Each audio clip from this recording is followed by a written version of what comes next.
Hey guys, Joshua Marzz here at New Wave Music Studios, and today I want to take a little bit of time to talk about the big differences between using studio monitors and using headphones. Alright, so if you saw my second video about how to kickstart building your own home studio for under $2,500, you would know that one of the main things that we need to start with are headphones. This is because they are cheap, they're mobile, and they'll go into a laptop, a computer, whatever. We don't need any extra space for them.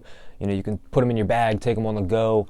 They're just very versatile and dependable, and again at a good price point, right about $100 for most studio headphones of good quality. So a little bit about the headphones, okay? There's two different types of studio headphones.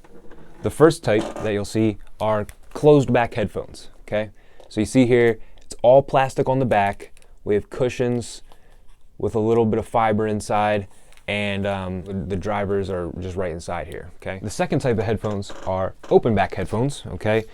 There's not really a huge difference in like prices here. Open back headphones are usually like $20 or $30 more than closed back headphones, and this is because most of them are a little higher end, and they're made for a specific purpose, okay? Closed back headphones can be used anywhere, anytime, you're not going to bother people. When you're using open back headphones, you can see here, this is a metal grate, okay, and you can kind of see the driver right inside there, okay, which, I mean, it's also still right here, right inside the pads, okay, but these will allow noise to leak out and leak in, okay. The leaking out is not really a plus for us as engineers or producers. It just can be annoying if you're out and about and you're listening on open back headphones. People will hear your music 100%. What these specific purposes is to allow the audio coming from your monitors to go in through the outside of the headphones while you're listening inside of the headphones. So you can get that extra spatial understanding using open back headphones during a mix. But like I said in that video about building a studio, you do not want to use open back headphones in the booth or near the mic. They will leak all over your track. It's no good. So those are the two major types of headphones, open back and closed back. Again, you're looking at $100 to $150 probably. And these are great for recording. Okay, you need headphones to record. Headphones are top priority for being in the booth, being next to the mic, recording. Great. What is the time then to take that step in and get the studio monitors? Okay, we want a pair, okay, or even two pairs if you have a larger studio, of some nice near field studio monitors. The difference between these type of monitors and your regular speakers that you'll hear at the club or something, club speakers, venue speakers are called loudspeakers. They have very, very large drivers, huge woofers. Pretty much the entire surface area of the speaker itself is drivers and woofers to produce noise, okay? Maximum noise, maximum range. Near field studio monitors, okay, have these two different little circles on them, okay? They have the woofer, right, which makes the bass, the kicks, the low ends, okay? And they have the tweeter, which pushes out the high ends, okay? It pushes out, your vocals, it pushes out, brass, flutes, whatever, like different things that you have going on in the song that are higher frequencies, okay? To use something like a subwoofer, which is down here, you can kind of see the top of it, okay? A subwoofer is a specifically designed studio monitor, right? Or you could use subwoofers for your car too, but for a studio subwoofer, it is specifically designed to only push out frequencies below like 250 or 300 hertz. This is only to amplify kicks and sub bass, okay? This is necessary when you're using a certain pair like these Yamaha HS5s, okay? Because they are very, very light on the low end, okay? These are 5-inch woofers. They don't have a lot of kick. There's not a lot of bass boosted into these monitors. They're made for mixing. They're very flat, okay? So my recommendation for studio monitors, okay, For recording and mixing vocals, anything in the Yamaha series is great.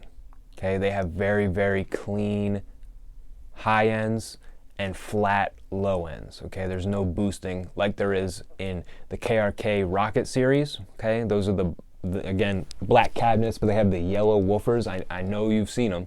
Okay, they are used all over the place, mainly for production, mainly to make beats, because they have such a colorful, fat low end. They actually have like a low end knob on the back of it that you can adjust, and make the low end fatter if you want to. So I use the Rockets to produce and make beats. I used to use the Rockets with the HS5s, with the subwoofer. That was just too much noise, okay? So when you're using studio monitors, you have to gauge your room size, okay? Because that is the big key to making this upgrade. When you have a dedicated space, and you're not going to be bothering people by playing your music loud, studio monitors are 100% the first essential upgrade to taking your mixing ability and your mastering ability to that next level.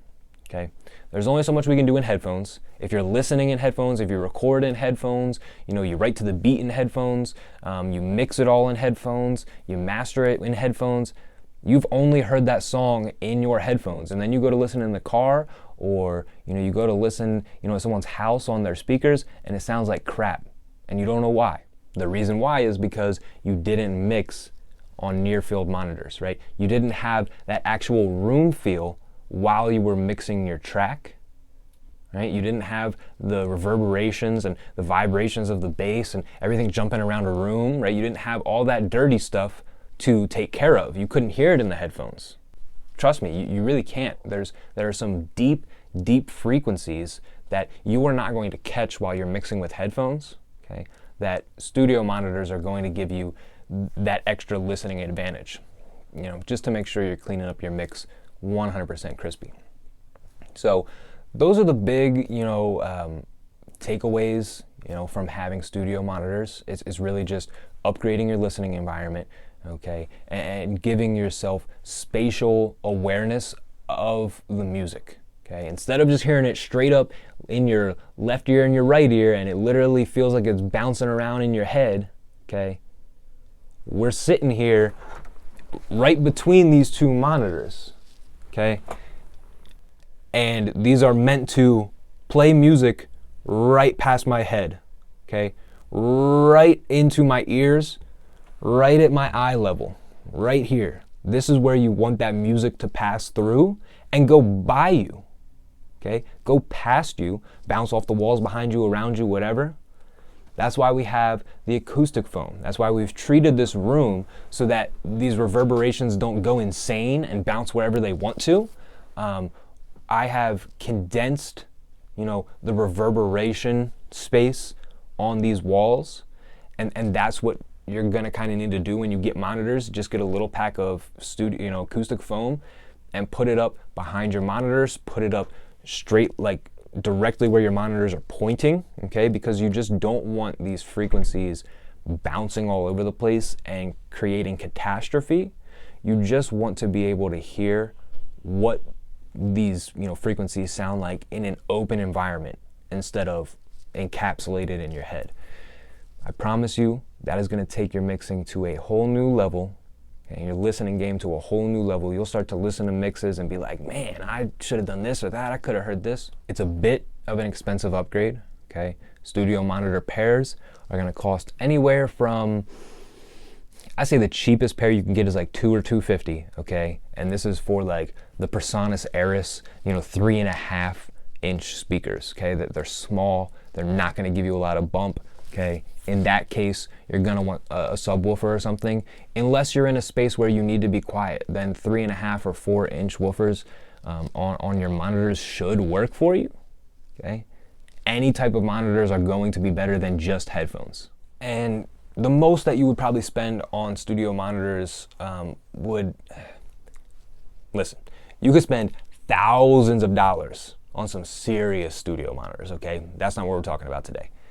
we're talking about budget monitors that still work amazing. So what you're looking at is something like this, the HS5s. You're probably going to get the pair for like $400 now. I think it was $500 when I got it.